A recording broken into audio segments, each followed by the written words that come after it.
Hello everyone, welcome to another episode of the Common Sense Show.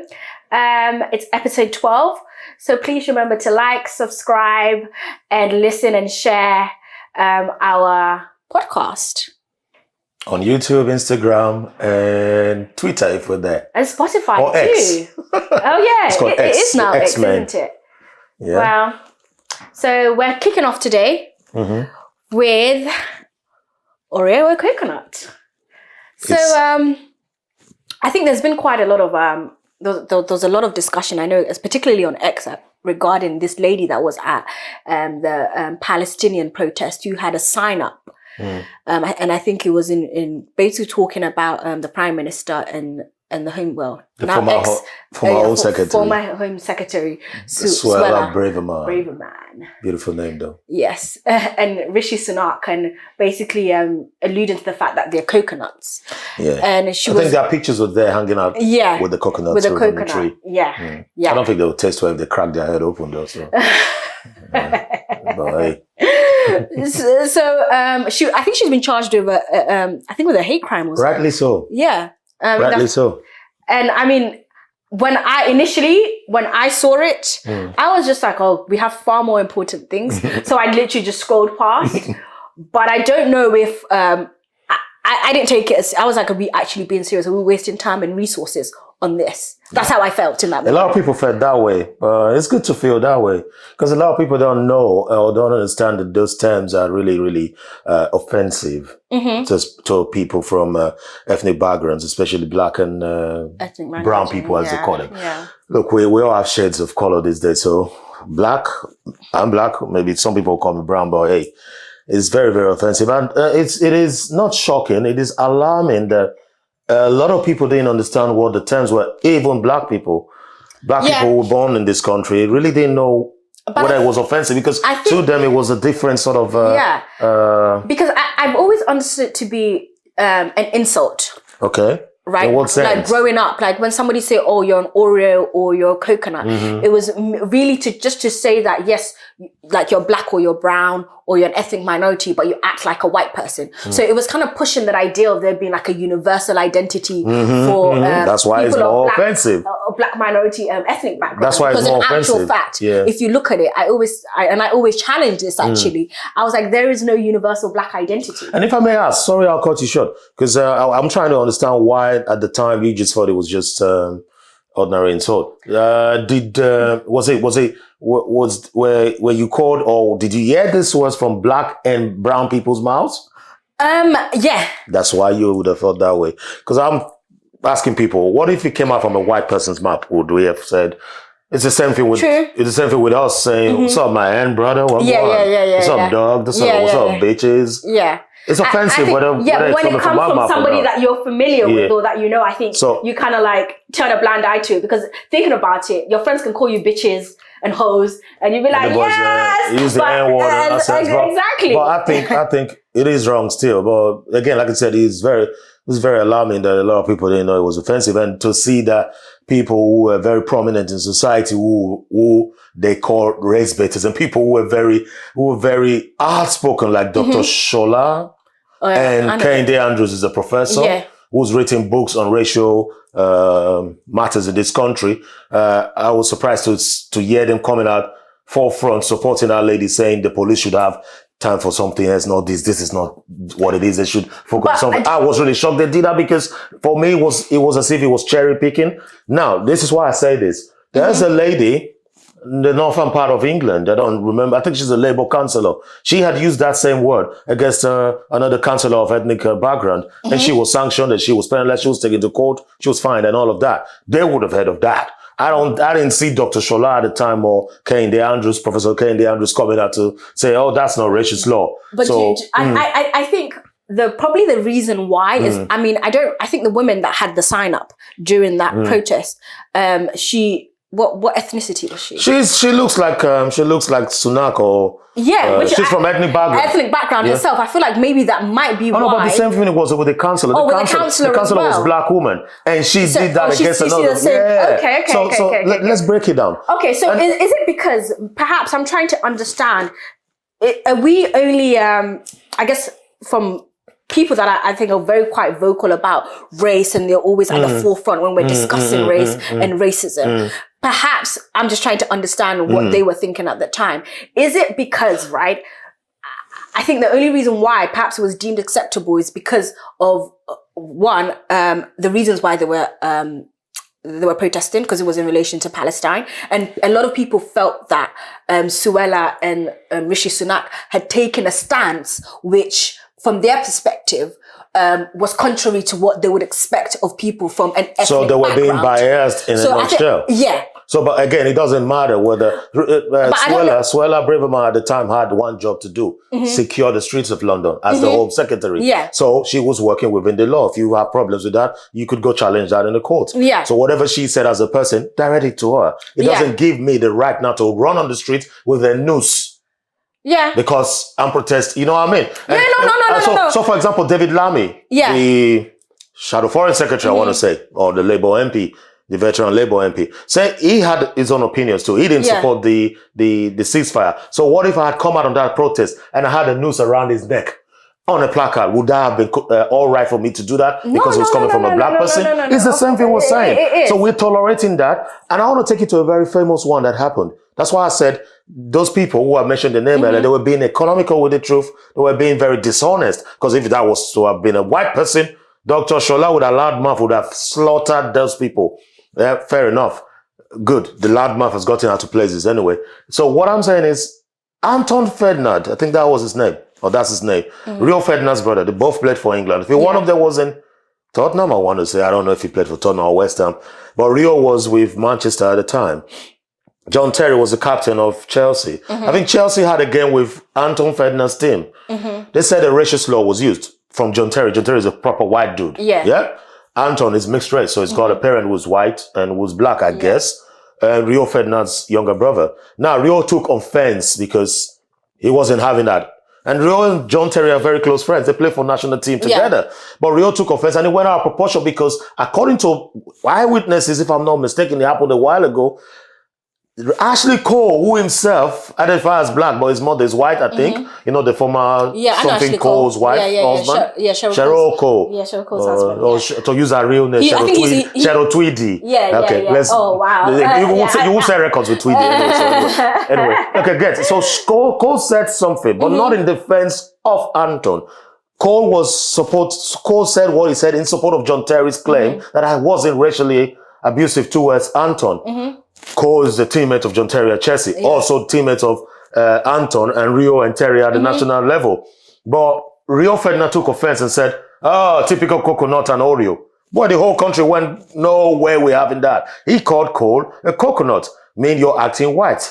Yeah. Now there was an outrage, and rightly so. Ferdinand was punished for that. Why was that different? Why is this different? Are we saying, oh, it's an Asian to an Asian, we should accept it? No. Then I agree again, with our brother Boateng became the chancellor. Oh yeah, and a Labour MP who was an Asian woman. If I didn't know who he was facially, I would think he was a white man talking. Why would you say that? And do you know what it is? I think it comes down to is it his fault that it sounds like an English person? He was born here. I think it's racism. Do you know what it is? I think it comes down to the fact that people have in their minds certain stereotype. They have how stereotypes we should be jumping from trees too. Of who, like, if you're a black person, this is how you're supposed to sound. This is how you should behave. You should have been reading books. And you should have no business to do with calculus. Exactly. So once you step out of that, you should be challenge that stereotype. You should be a nurse and be a cleaner, sweeping the streets of London, maybe drive bus. Yeah. But we fought so hard for black people to even drive buses. Why are we pushed in a box? So once you challenge that stereotype, right? I think that's when people are like, oh yeah, if I didn't meet you, oh, you're so well spoken. Oh, exactly. And all these little nuances of things. And when I think back about it, I know I've had these comments, and at the time I'd be like, what the heck? Do you know how many times my manager said, oh God, you speak very well. So what did you think? That we don't speak well from where we come from? We don't have head to think. Now they're thinking, oh. So using that word in itself is holding white as the extreme. Is holding white as a symbol of intelligence. Of course. So now, Nana, you're talking the way you're talking. Ooh.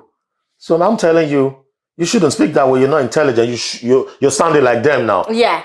Meanwhile, Boateng, it turned out that he was one of the most intelligent of dudes that's ever walked this country. Yeah, but we slaughtered even our own community. Yeah, very slaughtered that dude. Yeah. I remember I was one of the people fighting for him, and my dudes were still cursing me. I was like, you guys are pathetic. But here's the thing, right? This is what that's why I didn't tolerate that. That's why I was so angry with that woman. Okay, and I want her to be charged. No, throw her in the jail. I carried jail term. I understand that now. I think for me, I think it's probably because of like my experiences of like hearing these comments. I think I've kind of become desensitized to it. So when I read it, I was like, oh, come on. Like I just scrolled past it and rolled my eyes. But I know for a fact that there's been instances where I've been like, no, there is no universal. Let me ask you a question, black identity. Say you posted something on Instagram one day and somebody called you the N-word and it was from a black person. How would you react? Honestly. Would you scroll past it because it's coming from somebody, a black person, right? To be the thing is that I'm conflicted with. So it was a white person who said the N-word against you. Go, bitch! The N-word, go to your country. How would you react? You will flew off the handle. You will screenshot. You will report to X. You report to Elon Musk and they will come back and say, "We've checked it. It's not racist. It meets our guidance. Next time, block the person because you got a block button." Now, I want to read something out before we go further. Yeah, it's from Stylist Magazine. So, calling someone a coconut or an Oreo is unbelievably offensive, but it still happens all the time. I'll quickly read this. Might be boring. The terms like coconut and Oreo, meaning brown on the outside, white on the inside, are still thrown around to describe black and brown people who don't conform to reductive cultural stereotypes. Here we unpack why they're so harmful. According to a 2020 YouGov poll, 89% of Brits think altering a racial slur to someone's face is racist. Still, 64% of people from a black, Asian minority ethnic background say they've had a racial slur directed at them, while 65% have heard someone telling a joke about their race. YMCA's Young and Black report also found that 95% of black people aged between 16 and 30 have heard and witnessed racist language at school. This figure was 75% for those in workplaces. While 77% of Britons who took part in the aforementioned YouGov poll said making assumptions about someone's behavior based on their race is a form of racial discrimination. 77% of Britons who took part in the aforementioned poll, a majority of them were black and ethnic minority, said making assumptions about someone's behavior based on their race is a form of racial discrimination. People of color in the UK are still constantly reduced to outdated racial stereotypes. Terms such as coconut and Oreo are glaring example of this. A coconut or an Oreo is someone who is black or brown on the outside and white on the inside. Other food-based insults with the same meaning include bounty, chalk eyes, banana, which is used for Asian people. Yeah. So these terms are labeled at people of color who don't act, speak, or dress in a way that's considered authentic to their race. Yeah. They might seem harmless, unlike the N-word or P-word, which one is the P-word now? Pussy word? No, P-word. Oh, for my brothers from the Southeast Asia, which are well established as racial. So it is demeaning, and they propagate an idea that there's only one correct way to be a person of color. I agree. Dumb. No. We ain't dumb. No. Here's the thing, right? I absolutely agree with that article. And looking back and thinking back to it, right? I know for a fact that I had been in so many situations where the idea of you not conforming to what is stereotype has been a black person. Once you don't conform to that idea, I have seen it and I've experienced it firsthand. The reactions and the things that people say, and then sometimes I sit back and I'm thinking in my head, there is no universal black identity. It comes in like different shapes and different forms. Exactly. In the same way that there is no universal white identity. I'm glad you just said that because on Twitter, or what they call X, I keep calling it Twitter. It's fine. So now on that place where they call X, the dudes we just classify. So they'll put pictures of ladies from our continent, like African culture. And I said, look, let's educate ourselves. Africa ain't a country. It's a continent. It's a continent made up of more than 56 countries. This ain't our culture. This might be a culture from Lesotho. It ain't the culture in Edo. It ain't the culture in Abia. It ain't the culture in the Ashanti Kingdom. It's definitely, we have more than 1 million tribes in Africa. That's Black Africa, to say the least. Why are you just putting us in an homogeneous pack? We ain't homogeneous. We've never been. Because I'm from Nigeria, I don't mean I speak like Ghanaians. Even like from the perspective of even when you think about the countries, like even let's take Ghana for instance. Like there are so many differences when you go to different tribes in terms of the way that they do things. Even though we're all from the same country. there's a difference. So imagine putting everyone in one basket. Exactly. And, so and the Africans Gans, the Ewes, the Ashantis. Tell me about it. Even within the Akan, which is like a huge tribe, there's shades within shades. There's different ways of doing and the things. irony of everything is Africans claim that British, the biggest colonial masters of all time, did put all of us who were different people into one box. Yet we're doing the same, putting all of us in one box. I challenge this everywhere. Even at workplaces, they say, the patient is an African. I'm like, the country place where they come from. Yeah. Africa is not a country. It's like me saying European. It don't make no sense. Yeah. You got to then delineate it to a place, a special place. That woman holding that placard, whether she's Palestinian, Asian or not, saying that against Rishi Sunak, who's an Indian descent, and Swela. I don't know where Swela really comes from, but I don't know either. Yeah, actually. So I haven't really researched that. No matter beef you have with these people, I don't like Rishi, I don't like Swela that much, but you shouldn't use those terms because you look like them. It is racial slur. It is saying to them, you guys should be acting like us. You guys should be jumping from trees. You guys should be protecting our interests. And you're acting like whites that you see. Maybe you've sat too much around white. Now you're white. Yeah. I don't like it when my friends even come to my yard and say, he's married to a white. That's why he talks the way he talks. No, man. That's the way I've always behaved. I've always read books. Yeah. So don't come say, I behave like white. That's why I read. That's not why I read. I understand if people call you coconut head, it's different. It means you're blocking the head. But that's different from saying you're a coconut. Yeah. Coconut is racial slur. There's no how you want to paint it. Put a lip on a pig. Lipstick on a pig is to your pig. Yeah. There's no way you want to address it. Whether it comes from a black mouth, brown mouth, white mouth, it is a racial slur and we must not tolerate it in our community. Yes, no, I agree with you. Simple I agree with you. But I also think it's quite interesting that we've had this conversation because I think it's a conversation that needed to be had. Yeah. Because I thank God for that woman. Yeah. I always say people like that honestly, right? She's asked those questions. Back to it, when I think about the reactions that I saw on social media platforms, a lot of it was really just coming from trying to trivialize it, make it seem like, oh yes, it's harmless. Yeah, because even me, when I saw it, I just scrolled past. But it was mainly because I had been in those situations. Exactly. And I think I'd become desensitized, where from my perspective, I always used to jump back and be like, there is no universal black identity. Yeah, there's not. I remember getting into an argument with one of my colleagues at one of my old jobs where I was like, they were trying to talk about using black African Americans as the standard for how black people should behave. And I remember telling them that you do know that there's a whole continent full of black people.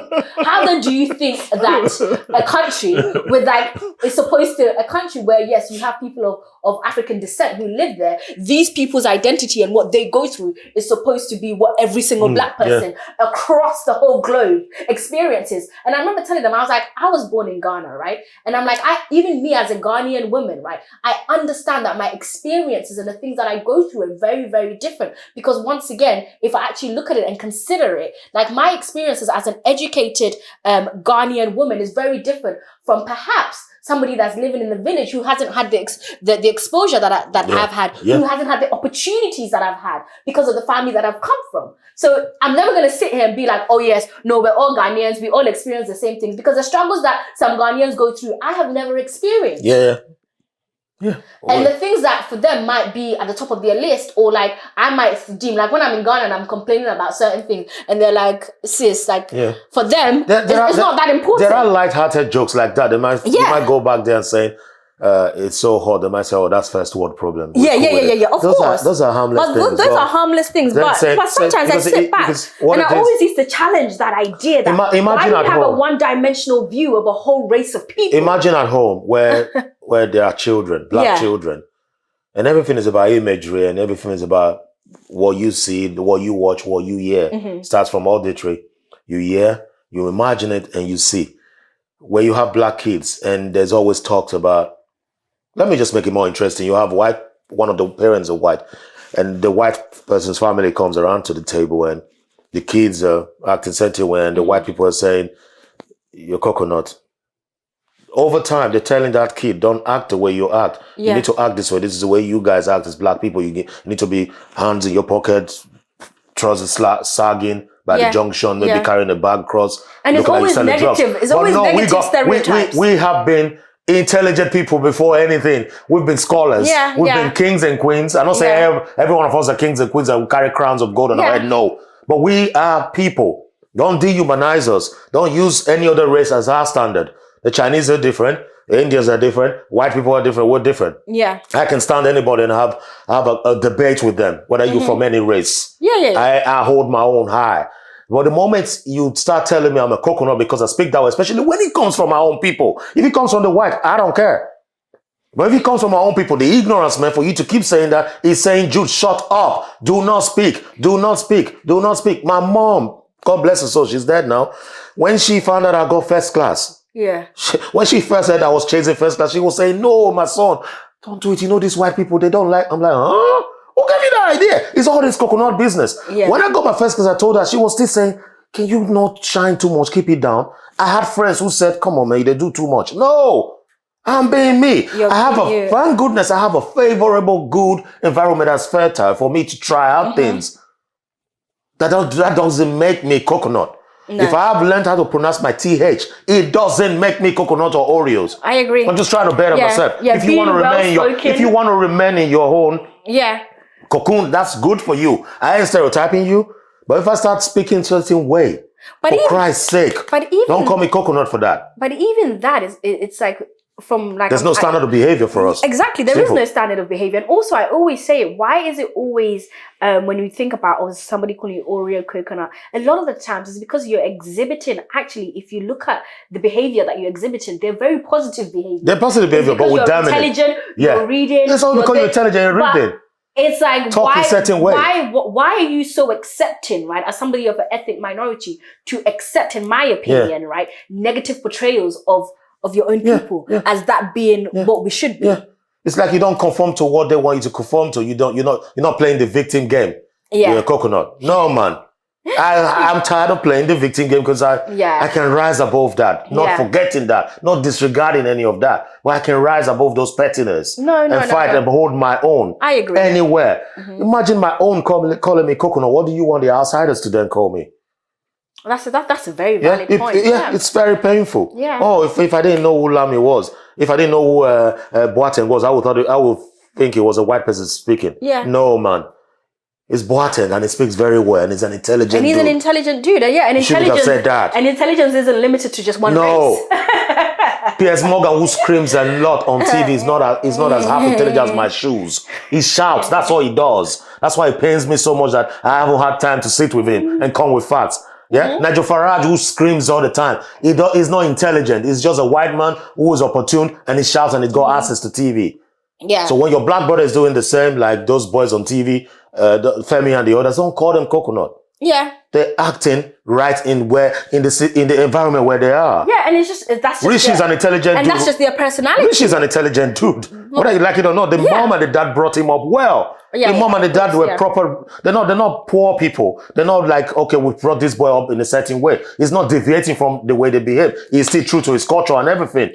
But you call him coconut because what? He's a prime minister? He shouldn't get to that stage. And I think what it comes down to as well is also accepting that people will have different views, different opinions. Of course, yes. And just different experiences from life will shape how somebody will be. So you can't expect that just because, okay, we're all black, we need to all think this way. No.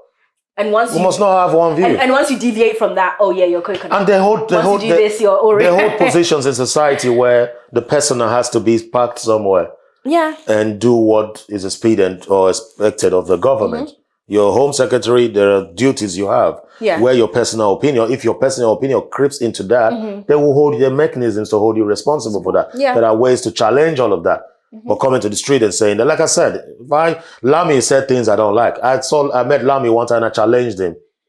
I asked him a question. Yeah. Why are you supporting Keir Starmer? Is it because he got nice hairstyle and looks good for picture? And he said, oh, go off with that. I don't like Lamy as a person.